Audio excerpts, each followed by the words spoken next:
Hey folks, Daily Landsblog for March the 8th, 2018, the day after I was in Petrolia.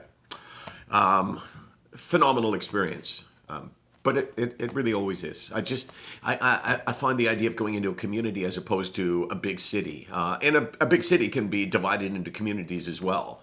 But there's just something really special about it and something really touching and really painful in this case because Petroleum Minor Hockey actually put on the event.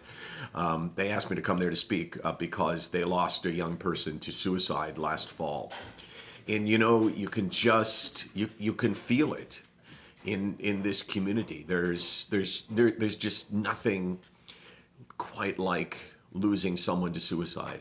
And that doesn't mean that the loss of a 16-year-old to suicide is worse than losing a 16-year-old to cancer or to a drunk driver. I mean, losing someone is losing someone.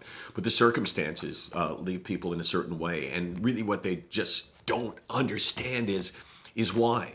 And I've been thinking a lot about it. I've been trying to think of, like, with the platforms that we've created with SickNotWeak, how do we try to make a difference? And it's incredibly difficult. And for anyone to say, I think I have the secret, I mean, I'd like to hear that. I just don't know if it's out there.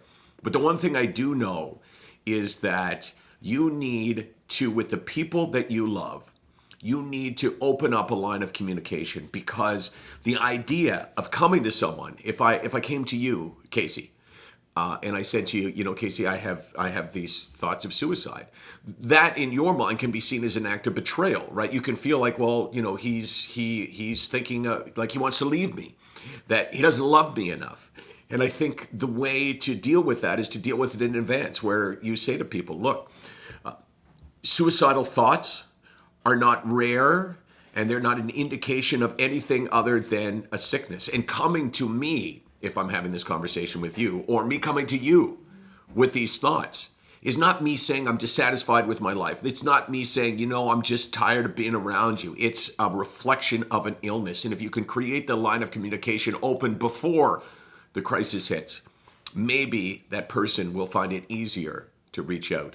The green on my arm is actually, they had this really, I thought, a really good way of sharing this. All the minor hockey teams in that area, in the Petrolia area, were using green tape on their sticks, and it makes a statement. It's for mental health. And you look at the stick and you remember, and you think, you know what? We have to do whatever we can to prevent the next one. It's not about looking back, and it's not about blame, and it's not about what could we have done. It's all about what can we do in the future. SickNotWeak.com, 24 hours a day, 364 days a year. We're here today, but next week we're going to be in North Battleford, Saskatchewan. Again, a community dealing with a series of tragedies, and our goal to go there is just to try to make a little bit of difference. God, it's just so terrible.